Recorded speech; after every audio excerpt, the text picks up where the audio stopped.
उत्तर प्रदेश में जो एनडीए की सहयोगी पार्टी है अपना दल एस, जिसे आप सब अपना दल सोनेलाल के नाम से जानते हैं, मेरे अगल बगल सारे साथी बैठे हैं जिन्होंने अपना दल सोनेलाल को बनाया। इसके पहले इन्हीं साथियों ने अपना दल को बनाया था जब डॉक्टर सोनेलाल पटेल जीवित थे।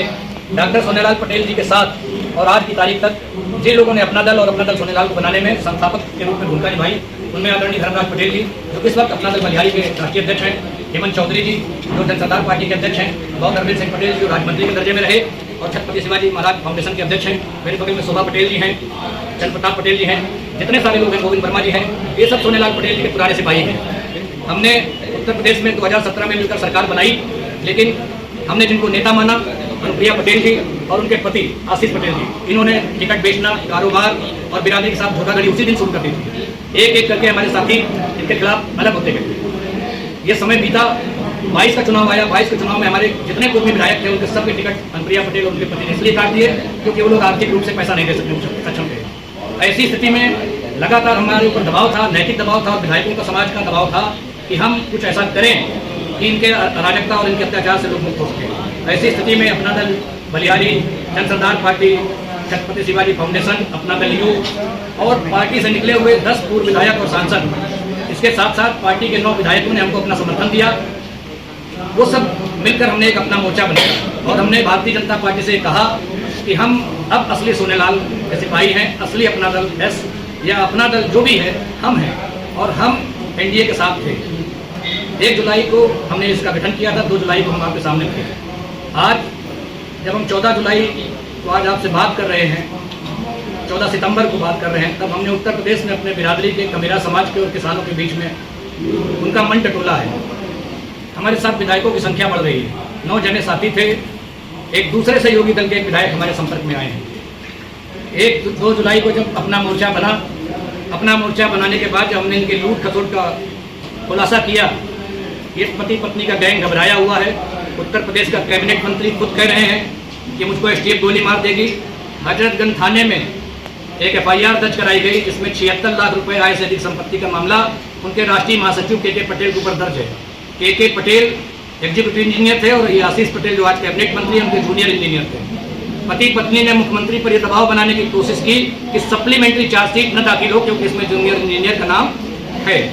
ये लगातार ये दबाव बनाते रहे 18 दिन तक, 20 दिन तक। इसके बाद इन्होंने पिछली बार कहा कि ब्रजेश सिंह सड़क छाप आदमी है, उसके साथ के लोग सड़क छाप आदमी है और 1700 करोड़ रुपए की ताकत ब्रजेश सिंह के पीछे खड़ी है। बिरादरी ये जानती है कि किसके पीछे क्या खड़ा है। अभी शोभा पटेल जी ने बताया और साथियों ने बताया कि टिकट की लूट का धंधा किस तरह से करते हैं। अपना दल बनाने वाले एक एक कार्यकर्ता ने, विधायकों ने बात बताई है कि कैसे लूट का धंधा होता है, कैसे हजारों करोड़ रुपए की संपत्ति पति पत्नी के गैंग ने बनाई है। मुझसे समाज के लोग ये कहते हैं कि आप नेगेटिव बात कर रहे हैं। मित्रों, ये बनाया हुआ घर हमारा है। हमारे घर में राजनी हो रही, डकैती हो रही। हमारे घर में डकैत घुसाए हैं, धोखे से घुसाए हैं। सीता का हरण कैसे हुआ था सब जानते हैं। ऐसी स्थिति में हम सब के लिए जरूरी हो गया था कि समाज के सामने सच लावें। जहां जहां अंग सड़ गया है उसकी सर्जरी करें और समाज के सामने एक नया विकल्प पेश करें। अपना मोर्चा वही विकल्प के रूप में हमने आज पेश किया है। जब आप एक में थे तब समाज का भला नहीं कर पाए, अब बिखर गए, अलग अलग हो गए तो समाज का भला कैसे करेंगे? हम जब एक थे तब समाज का भला कर रहे थे। हमने समाज के तमाम लोगों को लूटने पिटने से बचा लिया। अनुप्रिया पटेल जी के पति ने कहा कि भाइयों 5-5 लाख रुपए जमा करिए, जन औषधि केंद्र आ रहे हैं, प्रधानमंत्री जन औषधि केंद्र आ रहे हैं, 5-5 लाख रुपए जमा करा लीजिए और सबको हम जन औषधि केंद्र आवंटित कर देंगे। मैंने सारे मित्रों से कहा कोई पैसा नहीं जमा करेगा। डॉक्टर राघवेंद्र प्रताप सिंह राष्ट्रीय महासचिव थे, उन्होंने बताया कि 1 लाख लोगों से फार्म विधायक का बनने के लिए जमा कराया गया जिसमें 1 लाख रुपए की फीस थी। शोभा पटेल जी ने बहुत पुरानी बात बता दी। हम समाज का भला ऐसे करेंगे, हम विसिल ब्लोअर हैं, हम समाज के बीच में जा रहे हैं कि जो आपकी लड़ाई लड़ने वाला अगुआ है ये बेईमान है, चोर है, ये मिला हुआ है, माफियाओं का गुलाम है, इसकी अगुवाई में आप सब कुछ गंवा देंगे। ये काफिला, ये कारवां लूट जाएगा। हम इस लूट से बचाकर ये खबर करके, ये होशियार करके अपने समाज को बचाना चाहते हैं। इनके साथ मत रहिए। हम लोग गए थे, हमको ये मुखौटा देखने में बहुत देर लग गई। हम सब के सामने आशीष को अनुप्रिया जी ने खलनायक बना के खड़ा कर दिया। हम सब ये सोचते रहे कि आशीष कैसे बात करते हैं, आशीष चोरी करते हैं। इनके पीछे सिर्फ और सिर्फ अनुप्रिया पटेल हैं। अनुप्रिया पटेल ने पहले धर्मराज पटेल जी का इस्तेमाल करने की कोशिश की, फिर ब्रजेश सिंह पटेल का उन्होंने इस्तेमाल करने की कोशिश की। अनुप्रिया चाहती थी कि हम बाबू सिंह कुशवाहा की तरह काम करें। आशीष उनके पति हैं, लालची हैं, वो उनके लिए बाबू सिंह कुशवाहा की तरह काम कर सकते हैं। समाज का कोई भी आदमी जागरूक आदमी, किसान आदमी गायत्री प्रजापति की भूमिका में नहीं जाना चाहता। हम ईमानदार किसान कौम के लोग हैं, लड़ाई लड़ेंगे, बिरादरी के बीच जाएंगे, किसानों के बीच जाएंगे और जाकर बता रहे हैं कि चोरों से लड़ रहे हैं, हमारी जान को भी खतरे हैं, हमको धमकाया जा रहा है लगातार, हमारे साथियों के ऊपर मुकदमे कराने की कोशिशें हो रही हैं। ये सारी चीज़ें हम उत्तर प्रदेश के मुख्यमंत्री को बता रहे हैं, इसलिए नहीं कि वो उत्तर प्रदेश में भाजपा की सरकार के मुखिया हैं, इसलिए कि उत्तर प्रदेश की कानून व्यवस्था के चीफ भी वो है। ब्रजेश जी, वो सत्ता में अपनी केंद्रीय मंत्री और वो राज्य सरकार में कैबिनेट मंत्री, और आप संघर्ष रखे हैं, समाज की मदद सत्ता से नहीं हो पाएगी तो संघर्ष से हो पाएगी। आज मैं आदरणीय पत्रकार साथी के सवाल का जवाब देना चाहता हूँ कि सत्ता में फतेहपुर के अजरौली पल्लावा गांव में केशपाल पटेल जी को कुल्हाड़ी से काटकर मार दिया गया। आशीष पटेल उस गांव में हो आए, कैबिनेट मंत्री राकेश सचान जी उस गांव में हो आए, 13वीं तक एक दरोगा और एक सिपाही नहीं हटा। उत्तर प्रदेश का कुर्मी समाज जब जागा, पंचायत की फतेहपुर को जब हमने पूरे उत्तर प्रदेश के लोगों ने वहाँ फतेहपुर में रेला मचा दिया, उत्तर प्रदेश के मुख्यमंत्री ने डीएम को भेजकर सारी मांगे मांगी। ये समाज के संघर्ष का नतीजा है। मुख्यमंत्री और भारतीय जनता पार्टी जानती हैं कि सेंट्रल यूपी का कुर्मी इनके साथ कभी खड़ा नहीं हुआ था, पूर्वांचल के लोग भी माफियाओं के दबाव में इनके साथ से अलग हट रहे हैं। आखिरी सवाल है, क्या एजेंडा है आगे अपना मोर्चा का? क्या अपना मोर्चा 2027 में किसी के साथ मिलकर लड़ेगा या नहीं लड़ेगा या अकेले लड़ेगा? उत्तर प्रदेश में अभी भारतीय जनता पार्टी का नया अध्यक्ष नहीं आया। भारतीय जनता पार्टी अपने राष्ट्रीय अध्यक्ष का चुनाव अभी नहीं कर पाई है। हम तब तक थमे हुए हैं। हम अपनी बिरादरी के बीच में जा रहे हैं। 2027 का चुनाव हर हाल में अपना मोर्चा लड़ेगा।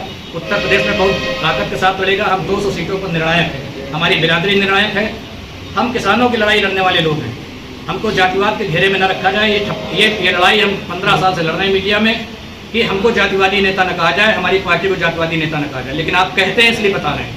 हम उत्तर प्रदेश के किसानों की लड़ाई लड़ना चाहते हैं, किसानों की लड़ाई लड़ रहे हैं। हमने अभी मुख्यमंत्री जी से निवेदन किया है कि उत्तर प्रदेश के 5,000 किसानों पर भूमि अधिग्रहण के दौरान, विस्थापन के दौरान, शांतिपूर्वक प्रदर्शन करने के दौरान मुकदमे दर्ज किए गए हैं। हत्या के मुकदमे, हत्या के प्रयास के मुकदमे, डकैती, राजनी और गैंगस्टर के मुकदमे लगे हैं।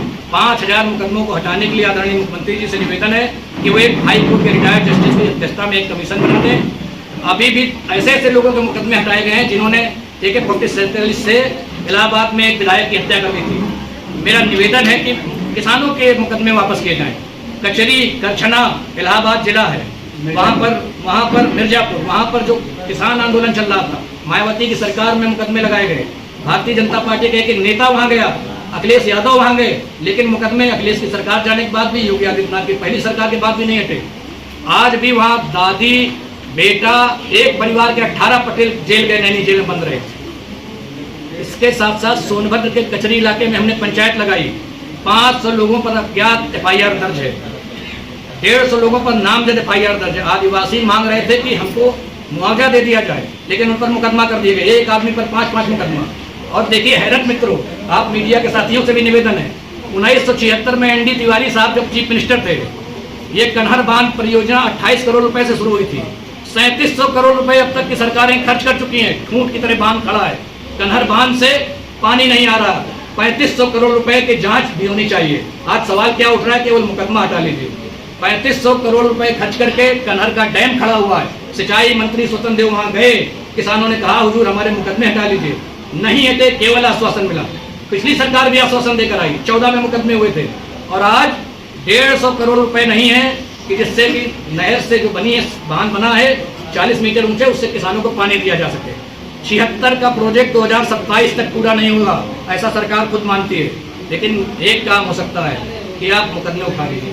आप अखिलेश यादव जी ने एक ऐसे आदमी का मुकदमा हटाने की कोशिश की थी जिसके ऊपर आतंकवाद का मुकदमा था, जो आतंकवादी कहा गया था। अखिलेश जी की बड़ी आलोचना हुई थी। ईश्वर जाने अखिलेश जी ने क्या किया था।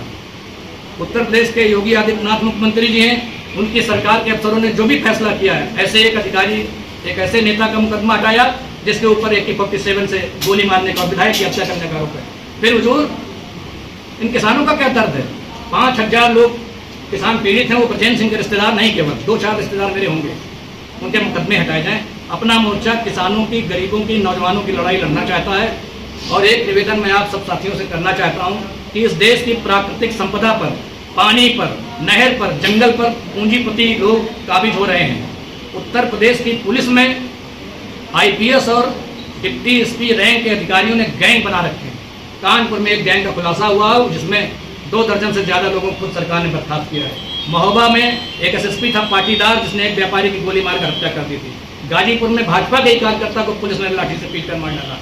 हम इन सारी घटनाओं की न्यायिक जांच की मांग करते हैं, केवल हटा देना, सस्पेंशन या दंड नहीं है। अगर सरकार हमारी बात नहीं सुनती है, हम जनता के बीच जा रहे हैं, हम जहां जहां जरूरत पड़ेगी कानून का रास्ता अपनाएंगे। हाई कोर्ट भी जाएंगे, सुप्रीम कोर्ट भी जाना होगा जाएंगे, लेकिन जनता के बीच इसलिए जाएंगे क्योंकि जटिल बड़ी दिक्कतें हैं। और एक आखिरी निवेदन आपसे करता हूं कि जितने किसानों के ऊपर मामले हैं, इन मामलों के साथ साथ जो किसानों पर जातीय हिंसा के जो मामले आते हैं, इनको भी फास्ट ट्रैक कोर्ट में सुनवाई की ऐसा कुछ बंदोबस्त किया जाए कि उत्तर प्रदेश में जो जातीय हिंसा होती है, धार्मिक हिंसा होती है, उसके मुकदमों की सुनवाई भी फास्ट ट्रैक कोर्ट में करने का बंदोबस्त करे। इसलिए निवेदन कर रहा हूँ क्योंकि ये सरकार मोबाइल कोर्ट ला रही है, इवनिंग कोर्ट चलाने की बात भी इस देश में हो रही है। अपना मोर्चा किसानों के साथ, नौजवानों के साथ खड़ा रहेगा। आप सबका बहुत बहुत आभार।